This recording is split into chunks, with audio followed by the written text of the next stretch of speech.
ध्यान दे रहे थे हम।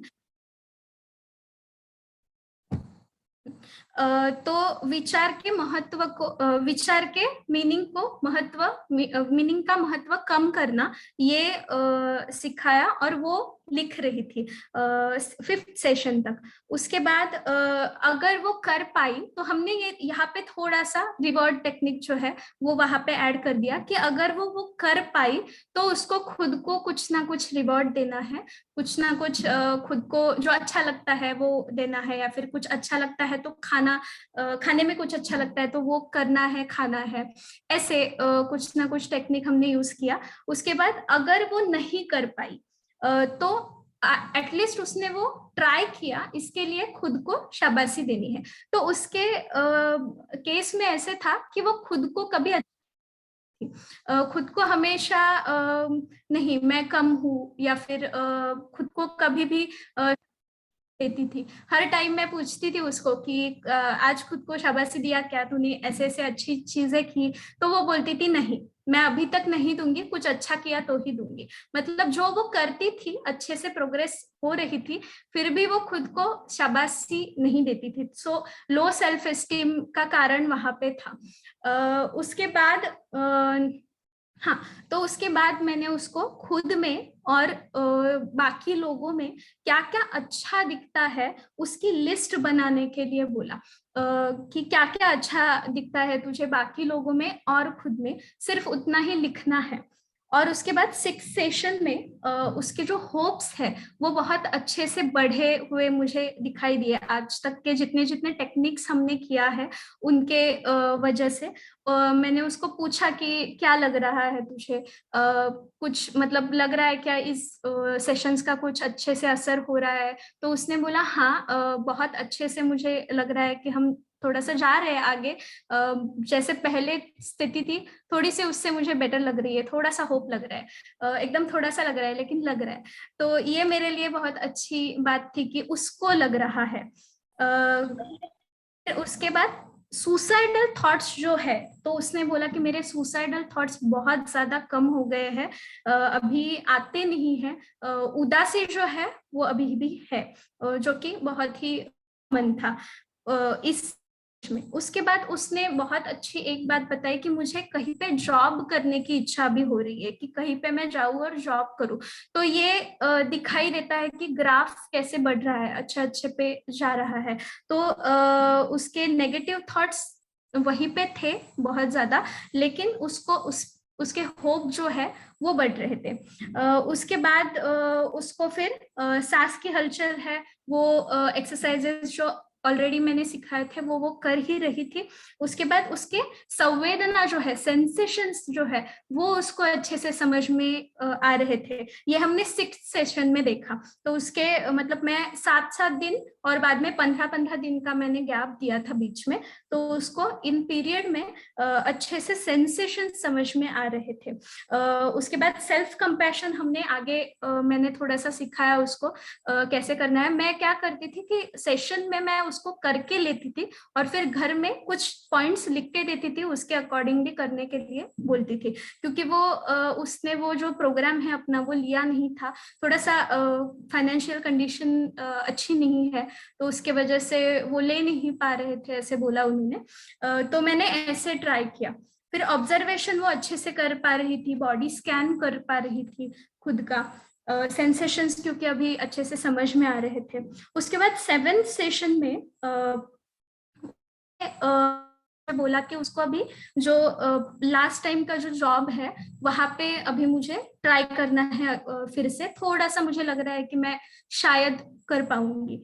तो उसने फिर से वहां पे ज्वाइन करने का ट्राई किया। मन में थोड़ा होप था, अच्छे जो भावना है उसका शुरुआत हो रहा था। अनहेल्पफुल थिंकिंग पैटर्न उसको समझ में आ रहा था 7th सेशन तक। उसके बाद हमने एक्सेप्टेंस ट्राई किया यहाँ पे, कि उदासी जो है, ये मन में विचार आते हैं उनको देखना और उनको एक्सेप्ट करना। मतलब हम साक्षी भाव जो बोलते हैं माइंडफुलनेस, वो ट्राय करना स्टार्ट किया की तटस्थ पद्धतीने बघायचं एज अ थर्ड पर्सन। सो ये हमने ट्राय किया कि जो उदासी है वो सिर्फ है, ये थॉट्स मन में आते हैं, ये ट्राई किया हमने और वो उसको थोड़ा थोड़ा थोड़ा थोड़ा करके आने लगा। फिर उसका मैंने उसको बोला कि आगे 15 दिन तक करना है, फिर उसको अच्छे से वो आने लगा नेक्स्ट सेशन तक। सेल्फ कंपैशन अच्छे से अब तक वो कर रही थी।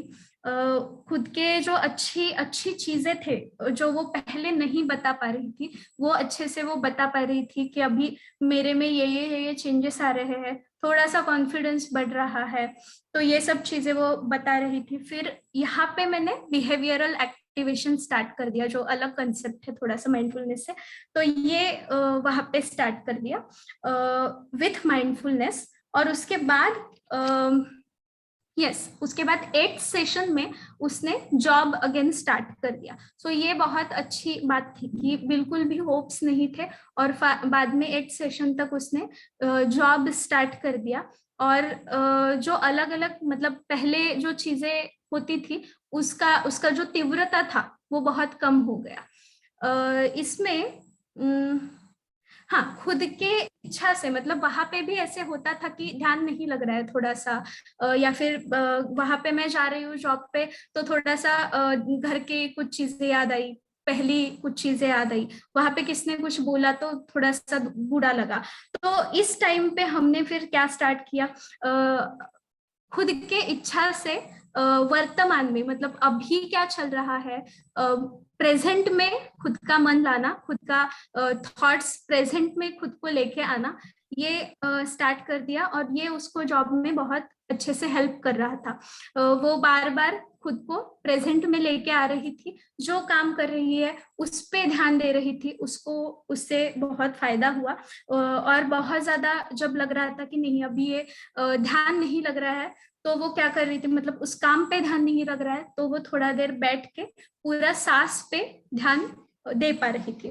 तो ऐसे हमने थोड़ा थोड़ा थोड़ा करके सिखाया, थोड़ा थोड़ा करके दिखाया उनको। और फिर व्हील ऑफ अवेयरनेस हमने स्टार्ट किया इस सेशन में, 8th सेशन में। उसके बाद 9th सेशन में उसका ध्यान अच्छे से लगने स्टार्ट हुआ था और अच्छे से उसको हो रहा था वो अच्छे से।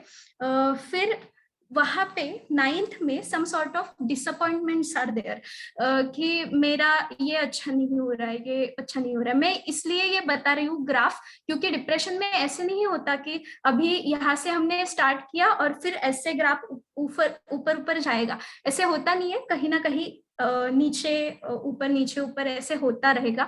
रिकवरी का प्रोसेस ऐसे ही है। सो आपको ऐसे कभी पेशेंट क्लाइंट आया तो आप बुरा मत मानिए कि अभी तो अच्छा था लेकिन अभी थोड़ा सा मूड फिर से गया, ये करने की जरूरत नहीं है, ये ऐसे होता ही है। तो यहाँ पे फिर से डिसअपॉइंटमेंट्स आने लगे खुद के बारे में कि मैं ज्यादा कुछ करती नहीं हूँ, पैसा कमाती नहीं हूँ, ये दिमाग में थॉट्स आने लगे। घर पे बोझ हो रही हूँ, ऐसे कुछ चीजें आने लगे। फिर मैं शादी ही कर लेती हूँ अलग से, तो मम्मी पापा और भाई भाई जो है उसका मतलब जो दिमाग में उनके जो है वो चला जाएगा, ये सब चीजें आने लगी। जल्दी से जल्दी यहाँ से बाहर निकलना है, ये सब चीजें स्टार्ट हो गई। तो फिर से हमने प्रेजेंट पे ध्यान देना है, वर्तमानात लक्ष द्यायचं, ये चीज हमने स्टार्ट की। तो उससे वो बहुत ज्यादा ये टेक्निक जो है कि प्रेजेंट में लेके आना है, थॉट्स कहाँ के हैं वो फाइंड आउट करना, फ्यूचर रिलेटेड है या पास्ट रिलेटेड है, ओके फ्यूचर रिलेटेड है, ओके तो अभी मुझे प्रेजेंट में लेके आना है, या फिर पास्ट रिलेटेड है, ओके ठीक है तो अभी मुझे प्रेजेंट में लेके आना है। तो ये उसको अच्छे से आने लगा। उसके वजह से उसका बहुत ज्यादा तकलीफ इस टेक्निक के वजह से दूर हो गए। उसके बाद उसके बाद हमने जो 1 to 5 -1 to 5 माइनस +1 to 5 जो टेक्निक थी अपने भावनांक द्यायचा, सो वो स्टार्ट किया कि वो अभी अच्छे से उसको समझ में आ रहे थे, खुद के भावना समझ में आ रहे थे, तो हमने ये स्टार्ट किया। सो यूजफुल और हेल्पफुल और अनहेल्पफुल पैटर्न के साथ साथ हमने ये स्टार्ट किया कि भावना जो है वो कौन से लेवल पे है। तो उसको समझ में आने लगा कि पहले मुझे ऐसे फील होता था लेकिन मैं अभी बहुत अच्छे से ये चीज फील कर पा रही हूँ, ये मुझे समझ में आ रहा है। तो ये डिफरेंस उसको खुद को नोटिस हुआ और उसके वजह से उसका जो होप था वो और ज्यादा बढ़ गया। उसके बाद अब तक क्या क्या अच्छा हुआ इस पे हमने फोकस करना स्टार्ट कर दिया, और ग्रेटिट्यूड डायरी जो है वो करनी स्टार्ट की। मतलब जो अपना सेल्फ कंपैशन है उसके साथ साथ हमने ग्रेटिट्यूड डायरी भी स्टार्ट कर दी। 3 थिंग्स डेली हमने लिखना स्टार्ट किया कि क्या क्या 3 चीजें हैं जिसके बारे में मुझे अच्छा लगता है, जो मतलब कुछ भी वो सोच नहीं पाती थी अच्छा, तो वो डेली 3 चीजें लिखने लगी, खुद के बारे में, दूसरों के बारे में ग्रेटिट्यूड फील करने लगी। उसके बाद 10th सेशन में एक बात हुई, वो मुझे बतानी है आपसे, जो कि ट्रिगर्ड हुई थी वो जब मेरे पास आई थी, उसका भाई लेके आया था अगेन। सो उनके जो पापा थे तो उन्होंने उसको कुछ टोका था और उसकी वजह से वो ट्रिगर्ड हुई थी अलग, मतलब फिर से। और तब उसको लगा था कि मुझे मुझे अब जीना नहीं है। और तब वो लैब में काम कर रही थी और तब उसको लगा कि नहीं, अब मैं घर पे जाके मैं सुसाइड करूंगी। और जब उसको ये लगा वो घर पे गई, लेकिन उसको जब वो घर पे गई तो उसको समझ में आया कि ये सिर्फ एक थॉट है। मतलब ये सब चीजें उसने मुझे बोली है कि ये सब सिर्फ एक थॉट है। उसके बाद शरीर में क्या हो रहा है वहां पे मैंने ध्यान दिया इस थॉट के वजह से। उसके बाद ये सब चीजें जो है वो मैं भावनेच्या भरात, मतलब मेरा जो इमोशनल, क्या बोल सकते हैं हम, इम्पल्सिव बिहेवियर, इम्पल्सिव, इम्पल्स। हाँ, इम्पल्सिविटी के वजह से ये हो रहा है, ये उसके वजह से मुझे लगा।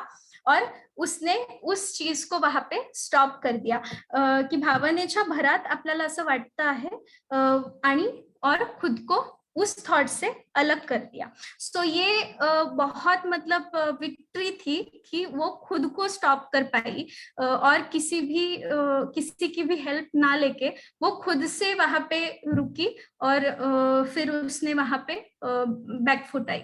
सो ये बहुत अच्छी चीज, मतलब इन टेक्निक्स को यूज करके ही उसने वो ट्राई मतलब किया था कि अभी मैं वहां पे नहीं जाऊंगी, मुझे समझ में आया ये सिर्फ थॉट है और इसका परिणाम मेरे शरीर में क्या होता है देखती हूँ, और ये सिर्फ इम्पल्सिविटी के वजह से हो रहा है। अभी जो मेरा मतलब वहां पे वो प्लस माइनस कर नहीं पाई क्योंकि वो बहुत ज्यादा लेवल पे था, लेकिन उसने उसके बाद में वो वहां पे -5 डाला था। तो ये बहुत अच्छे से उसने उसको समझा और वो कर रही थी। उसको रोल का भी अवेयरनेस बहुत अच्छे से आया कि ये जो अवेयरनेस है, ये जो रोल है वो मेरा सिर्फ लड़की का, मतलब मेरे पापा के बेटी का रोल है। तो ये बहुत अच्छे से उसको समझ में आया और वहां पे वो रुक गई। तो ये सब मतलब अभी तक उसके साथ मेरे एक 15 सेशन हुए हैं और ये सब जिस्ट था उसका, थोड़ा थोड़ा थोड़ा थोड़ा करके। और अभी वो जॉब कर रही है, वो लैब टेक्नीशियन का कोर्स भी उसने ज्वाइन किया है। अभी भी सेशन चल ही रहे हैं, वो रुके नहीं है, क्योंकि अभी बहुत कुछ आगे करना बाकी है। लेकिन अच्छे से उसने अभी तक मतलब उसकी जो प्रोसेस है वो बहुत ही अच्छे से रही है। तो आगे जैसे जैसे मतलब जैसे जैसे सेशंस आएंगे तैसे defusing technique, automatic thoughts and deliberate thoughts, मतलब जैसे उसको जो जो प्रॉब्लम्स है उसके वजह से हम वो टेक्निक्स यूज करते जाएंगे। और इसमें और एक बात बतानी रह गई, जो कि फैमिली काउंसलिंग भी वहां पे बहुत जरूरी था, क्योंकि उसके जो ट्रिगर्स है वो बहुत ज्यादा इसी के वजह से थे कि मैं कुछ कर नहीं रही हूँ, या फिर मैं निकम्मी हूँ। तो उसकी भाई मतलब भाई तो कुछ बोलता नहीं था, लेकिन उसके पापा, उसकी बहन जो है वो हमेशा उसको टोकती रहती थी। तो उसके लिए फैमिली काउंसलिंग भी वहां पे जरूरी था, जो मैंने किया वहां पे। तो आज अभी तक ये सब केस है। किसी को कुछ पूछना है, कुछ बताना है तो आप बता सकते हो।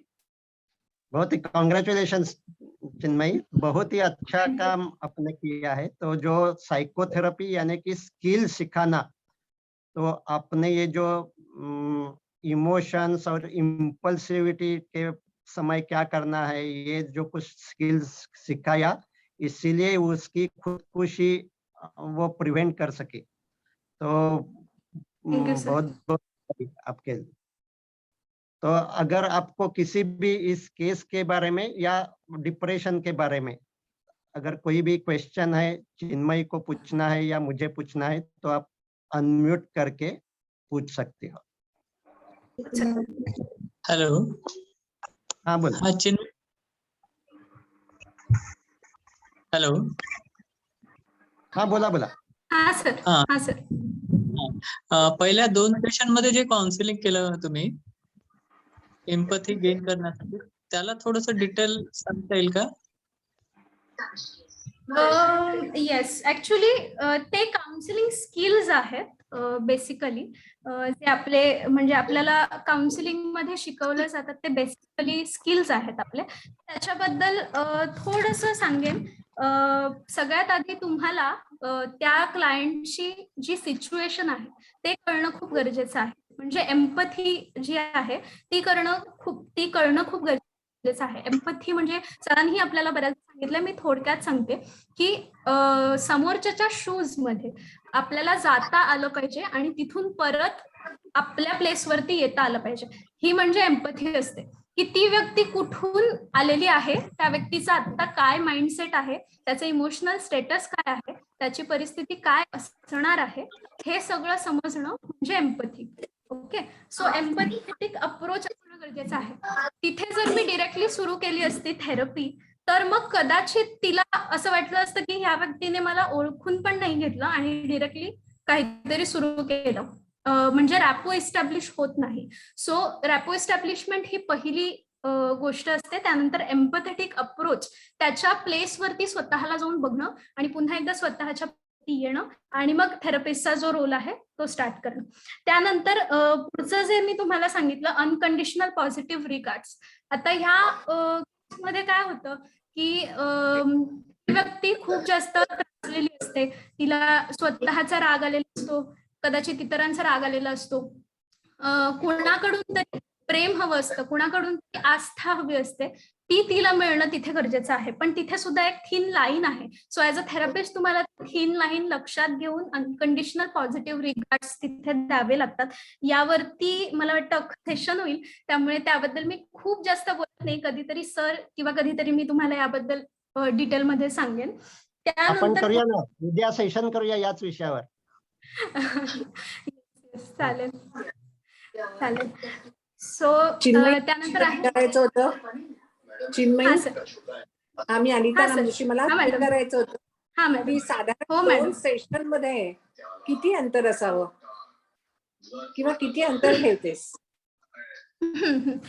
मी साधारण 2 सेशन मध्ये पहिल्यांदा जेव्हा व्यक्ती आपल्याकडे येते त्यावेळी 7 दिवसांचं अंतर आपल्याला ठेवावं लागतं. म्हणजे हे खरं तर डिपेंड असतं व्यक्तीवर सुद्धा, त्या व्यक्तीच्या प्रॉब्लेम वरती सुद्धा डिपेंड असतं आणि तुम्ही काय काय ऍक्टिव्हिटीज देताय त्याच्यासाठी किती वेळ लागणार आहे, ती व्यक्ती तेवढी व्यवस्थित ऍक्टिव्हिटीज करणार आहे नाही आहे, या सगळ्या गोष्टी ठरवून तुम्हाला ठेवाव्या लागतात. सो अगदीच अंदाज नसेल तर 7 दिवसांनी किंवा 15 दिवसांनी पहिल्यांदा ठेवून बघा. 7 दिवस जर व्यवस्थित ती व्यक्ती करत असेल तर मग 15 दिवसांवर स्विच करायला हरकत नाही. त्यानंतर तुम्ही 1 महिन्यांचा किंवा 1.5 महिन्यांचं असं पुढे पुढे गॅप ठेवू शकता. छान बोललीस Chinmayi. Thank you ma'am.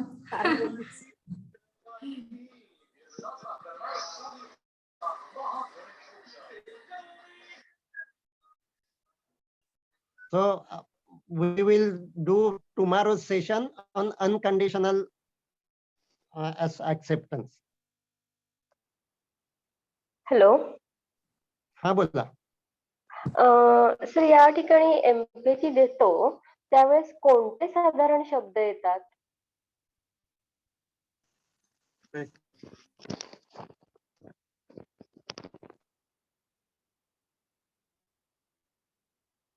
Hello. Hello. हा प्रश्न नाही समजला. एम्पॅथी देतो म्हणतो ना, म्हणजे त्यावेळेस नक्की काय बोललं जातं, म्हणजे मला ते कळत नाहीये. हा चिन्मयी सांगते. सर सांगते, पण तुम्ही पण सांगा, म्हणजे तुम्ही जास्त त्या पद्धतीने सांगाल. येस. सो एम्पॅथी देतो पेक्षा एम्पॅथी एक मिनिट मी बोललं चालतं. मी तुम्हाला सांगते, तुम्हीच सांगा, तुम्ही चांगलं सांगताय. फक्त मध्ये मध्ये एवढं सांगायचं, एम्पॅथी म्हणजे काही द्यायचे शब्द बिब्द नसून ती एक कल्पना आहे की दुसऱ्याच्या भूमिकेत जाणं आणि त्या दृष्टीने विचार करणं. जेव्हा समोरच्याच्या भूमिकेत जाऊन आपण विचार करतो आणि पुन्हा आपल्या भूमिकेत येतो, ह्या गोष्टींमधलं अंतर आहे. ते असं शब्दांनी नाही सांगता येणार आहे. त्या त्या सिच्युएशनच्या वेळेला जे जे शब्द योग्य असतील ते ते वापरावेत असं मला वाटतं. पण तू सांग चिन्मय, काही हरकत नाही. नाही, अगदी बरोबर सांगितलं तुम्ही अनिता मॅम, अगदी व्यवस्थित पद्धतीने सांगितलं. हेच अगदी आहे की दुसऱ्याच्या भूमिकेत जाऊन आपल्याला पुन्हा यायचं आहे. पुन्हा यासाठी यायचं आहे कारण की एम्पॅथी जर जास्त झाली तर आपण तिथे बसून रडू सुद्धा शकतो. त्यामुळे एम्पॅथी ला सुद्धा एक बॉर्डर आहे. सो त्याच्या शूज मध्ये जाऊन तुम्हाला पुन्हा येऊन तुमचा रोल निभावायचा आहे. एम्पॅथी का गरजेची आहे? कारण की समोरच्याचा रोल जर तुम्हाला कळला नाही तर तुम्ही काउन्सिलिंग करू शकणार नाही. कारण की ती काय सिच्युएशन मधून जाते आहे व्यक्ती हे आपल्याला समजत नाहीये आणि आपण फक्त शब्द फेकतोय. सो त्याला काही अर्थ नसतो. ती व्यक्ती काय म्हणते आहे, ते कशासाठी म्हणते आहे, याच्या मागचा जो भाव आहे तो आपल्याला समजून घेता आला पाहिजे. म्हणून एम्पॅथी गरजेची आहे. सर, मला वाटतं एम्पॅथी बद्दल तुम्हाला सांगते.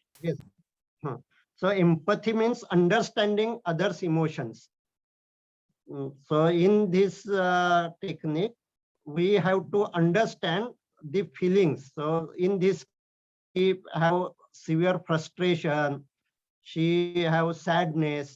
So those are feelings. So we should understand it, and we should not give advice on it, because lay people give advice. काय घाबरते, कशाला तसाच विचार करत राहते, हे ऍडवाइस न देणं हे आपलं वेगळेपण आहे. So we should not give any advice, but acknowledge those emotions.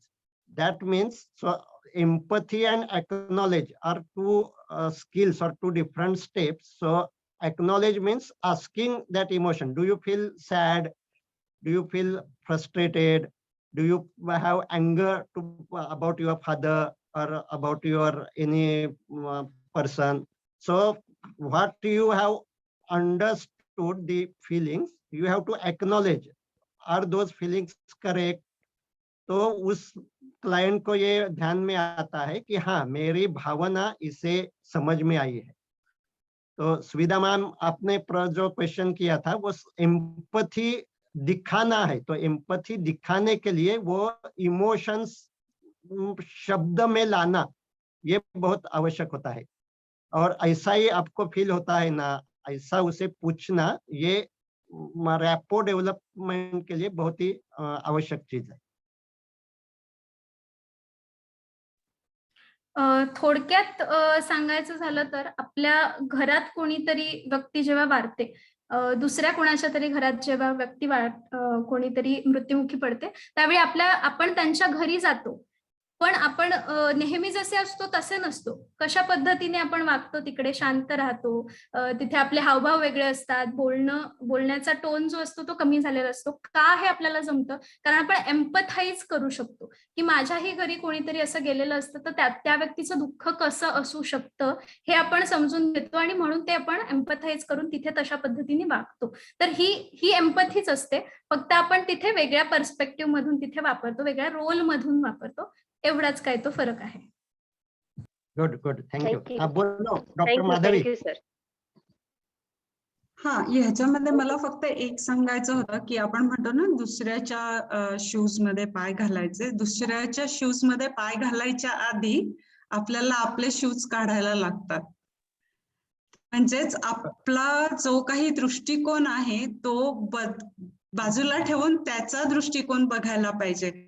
आपल्यासाठी क्षुल्लक असेल गोष्ट, पण त्याच्यासाठी ती खूप मोठी आहे हे समजावून घेणं आणि त्याच्याच शूज मध्ये पाय घालून न जाणं, म्हणजे वाहून नाही जायचंय त्याच्या इमोशन्स मध्ये. मग तो काउन्सिलरचा रोल चांगल्या पद्धतीने इफेक्टिव्ह होईल असं मला वाटतं. येस, आपण सांगितलेलं बरोबर. एक मिनिट, मी बोलते सर. आपण सांगितलेलं बरोबर वाटतंय मला मॅडम की शूज मध्ये पाय घालणं, पण शूज मध्ये पाय घालणं ही कल्पना फार दुसऱ्या कल्पनेसाठी वापरली जाते. जनरली बँकमध्ये जेव्हा लोन देतात ना तेव्हा बरोबरच्या बरोबर गॅरेंटर असतो. बॉरोवरनी जर लोन फेडलं नाही तर आम्ही असं म्हणतो की गॅरंटर हा बॉरोवरच्या शूज मध्ये येतो आणि त्याला ते पेमेंट करावं लागतं.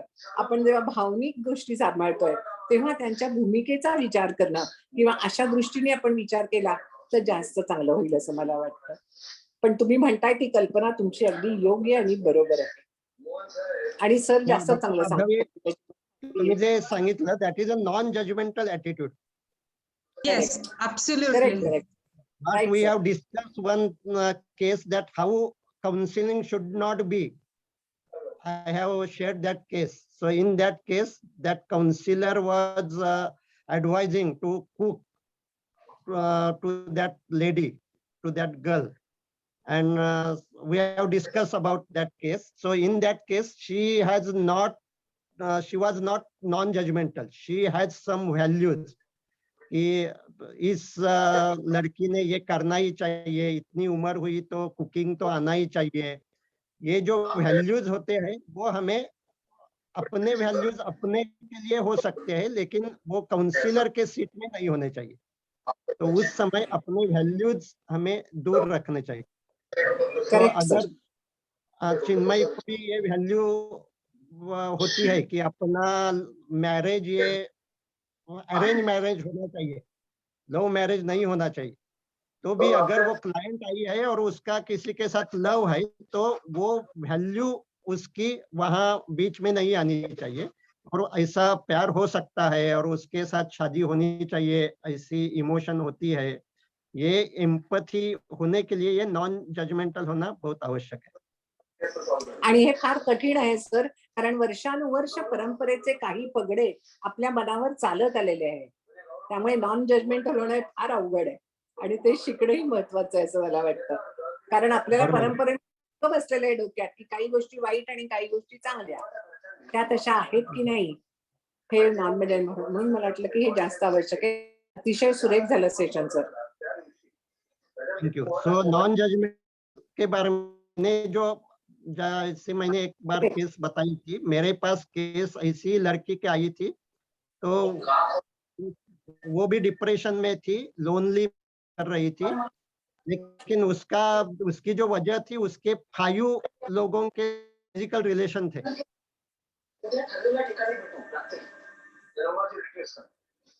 कोणी ओके. म्यूट ओके ओके नाही ऐकते सर. कोणाच तरी देते दूसरा ऑडियोचा.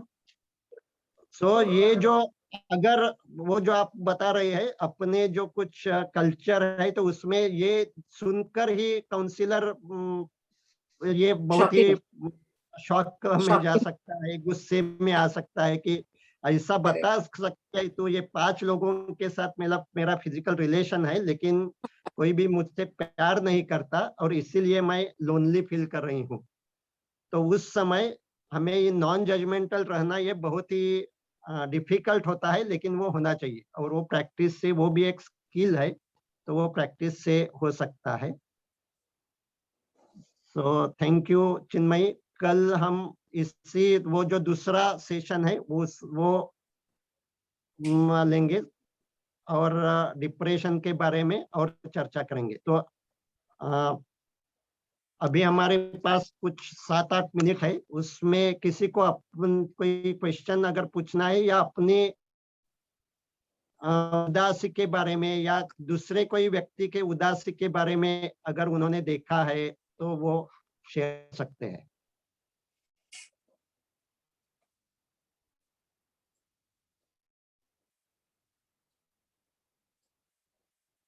किसी को बताना है अपने में भी डिप्रेस पेशेंट रहते हैं, अपने फ्रेंड्स में रहते हैं, हमें भी कई बार ऐसा लो फील आता है. लो आना और मेजर डिप्रेशन न होने के लिए हम बहुत ही महत्वपूर्ण रोल कर सकते हैं. निभाते हैं. तर एक गोष्ट हाँ बोला. हा मला तुमचे ऑडिओ मी रेग्युलर मला ऐकायला नाही होत, मिळत नाही तसं.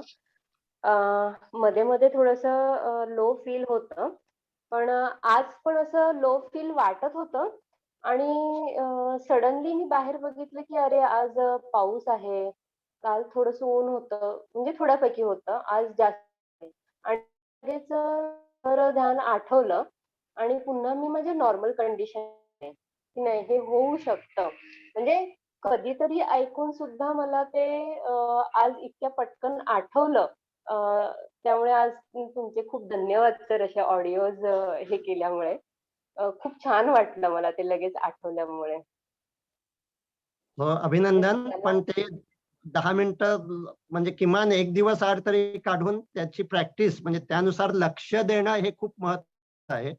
आपल्या डॉर्सोलॅटरल प्रीफ्रंटल कॉर्टेक्सला एक्सरसाइज देणं हे डिप्रेशन मध्ये खूप महत्त्वाचं आहे आणि ते काही सेकंदासाठी असेल तरी सुद्धा ते पुरेसं आहे. सो इन हा, एवढा डिप्रेशन देयर भारी इज वन एवढा सिम्पटम दॅट भारी इंग्लिश प्रल्हाद की बरोबर त्याचं इम्पॉर्टन्स पटतं. इतकं भारी वी इंग्लिश हॅव मेनी वापर. डिस्ट्रॅक्टिंग थॉट्स हा. एंड डिप्रेशन डिस्ट्रैक्टिंग थॉट्स बहुत ही होते हैं, वो तो स्वाभाविक है। तो कुछ सेकंड तक मैंने ध्यान दिया, तो आपने अभी जो बताया वो आपने ध्यान दिया वर्तमान क्षण में, इस समय कौन सा माहौल है बाहर, तो ये जो बार बार ध्यान देने की कोशिश, यही डिप्रेशन की बहुत इम्पोर्टेंट थेरेपी है। वो कुछ सेकंड तक ध्यान दिया तो भी ठीक है, लेकिन कुछ सेकंड तक आप जब ध्यान देती है तो वो डॉर्सोलैटरल प्रीफ्रंटल कॉर्टेक्स को एक्सरसाइज देती है और वही एक्टिव होना बहुत आवश्यक है। डिप्रेशन में वही काम करना बंद कर देता है, इसीलिए डिस्ट्रैक्टिंग थॉट्स और विचारों में रहना ये बहुत बढ़ जाता है।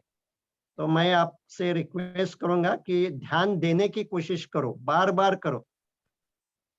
इस समय आप ध्यान दे रही हो, लेकिन फिर Yes. से मन में विचार आएंगे, तो फिर से ध्यान विचार आए है, इसकी होश आना और फिर से ध्यान देना, ये Yes. एक बहुत ही आवश्यक। तो चिन्मय ने जैसा बताया वो सांस पे ध्यान देने का स्किल उन्होंने सिखाया, वर्तमान क्षण में ध्यान देने का स्किल सिखाया, ये बहुत ही आवश्यक स्किल है।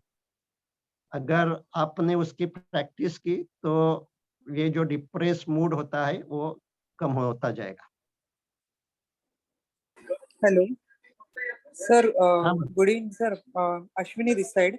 मला विचारायचं होतं की ते एम्पथीचं जे मॅडम बोलले ना, आणि त्या एम्पथी पार्ट जो आहे पर्टिक्युलरली जर आपल्यामध्ये पण स्वतः नॅचरली पण एम्पथी कधी कधी जास्त असते एखाद्या व्यक्तीविषयी, नॅचरली वी नो ऑलरेडी, अशा व्यक्तींना नॉर्मली ऍज अ काउन्सिलर म्हणजे नाही बोलत आहे मी, without, not as a counsellor I am saying, पण would like to be a counsellor for that person.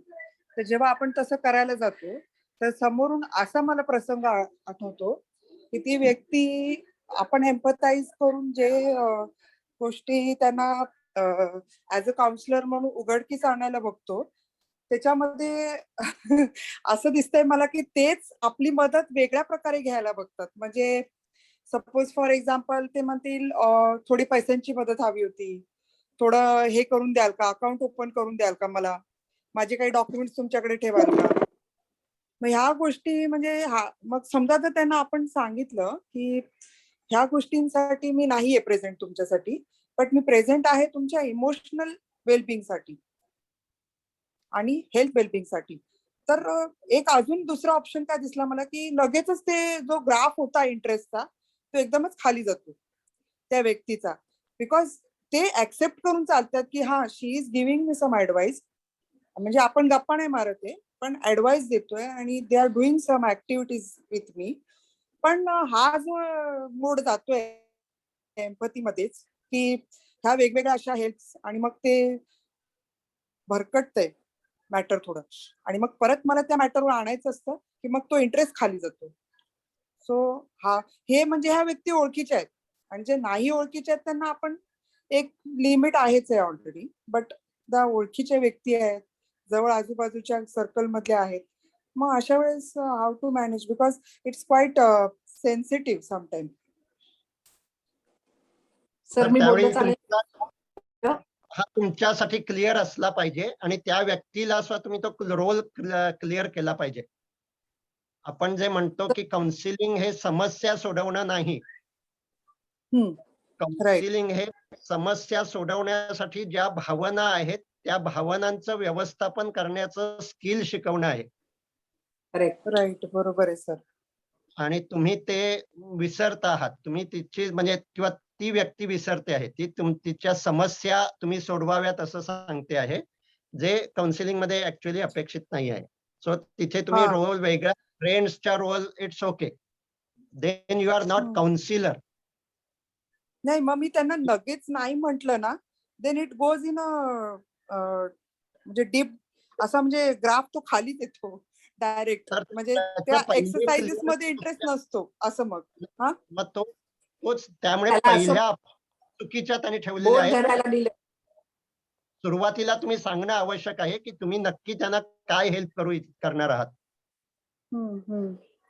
Sir actually ना जे इमोशनल वेलबिंगचा जो चार्ट आहे आपल्याला इम्प्रूव्ह करायचा आहे व्यक्तीमध्ये, म्हणजे वेगवेगळे आता जे मॅडमनी पण सांगितलं अशा प्रकारे आपण गेलो एक केसला घेऊन, तर तीच एक पद्धत आहे करण्याची. पण काही चॅलेंजेस असे येतात की व्यक्ती भरकटते किंवा आपण थोडं साईड ट्रॅकला जातो when we know the person, आणि when we don't know the person may be ती एम्पॅथी एवढ्या लेवलला येत नाही.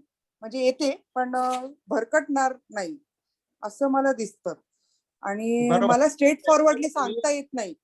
स्ट्रेट तुमचे जे फॉरवर्डली कधी कधी तुमचे नातेवाईक असतील त्यांना दुसऱ्या काउन्सिलर कडे पाठवा. मी तुम्हाला लिस्ट देतो दुसऱ्या counsellor. Okay. Yes yes, right right, बरोबर आहे. हे एक बरोबर सोल्युशन असेल. आणि मॅडम ठीक आहे. या गोष्टीला असं म्हणतात की बोट धरायला दिलं की माणूस हात धरतो. हा, आणि तुम्ही कारण जी की ते जरा सेन्सिटिव्ह आहे की लगेच नाही बोट कसं धरायला म्हणायचं म्हणजे. ते माणसं हात धरतात. तर तो आपण हात आधी बोट धरायला द्यायचंच नाहीये. We are just helping him. आणि ते सुद्धा त्यांना हवंय त्या पद्धतीनं नाही. होईल हळूहळू तुम्हाला सवय होईल. त्या व्यक्तीला इमोशन्सवर आपण काम करतोय हे गोष्टींचं महत्व कळलंय, पण त्या ग्राफ वर खाली जातोय कारण की ते म्हणजे म्हणतात ना हे इमोशन्स कशी मेजर कसं करतो आपण इमोशनल स्किल्स थ्रू. ती इमोशनल स्किलची ऍक्टिव्हिटी चालू आहे. ग्रॅटिट्यूड कुणाला व्यक्त करतो हे मेजरेबल आहे, हे सगळं मेजरेबल आहे. पण काही गोष्टी असतात ना आर्थिक रूपामध्ये किंवा काही माझ्यासाठी करून दाखवले सेवाभाव असं असेल तर मग जरा जास्त वाटतं असं होतंय ते. So we should not get into सेवाभाव, but we should get into भाव which is required for emotional wellbeing yes. Of that person and being non judgemental in that, की नाही त्या व्यक्तीला काय वाटेल करून. म्हणजे ती भूमिका आधीच क्लिअर केली पाहिजे की हा मी हेच करणार आहे तुझ्या बाबतीत, ह्या रोलच निभवणार आहे असं ना सर. हो हो, माझा नक्की रोल काय असणार आहे हे तुम्ही आधी क्लिअर केलं पाहिजे तिला.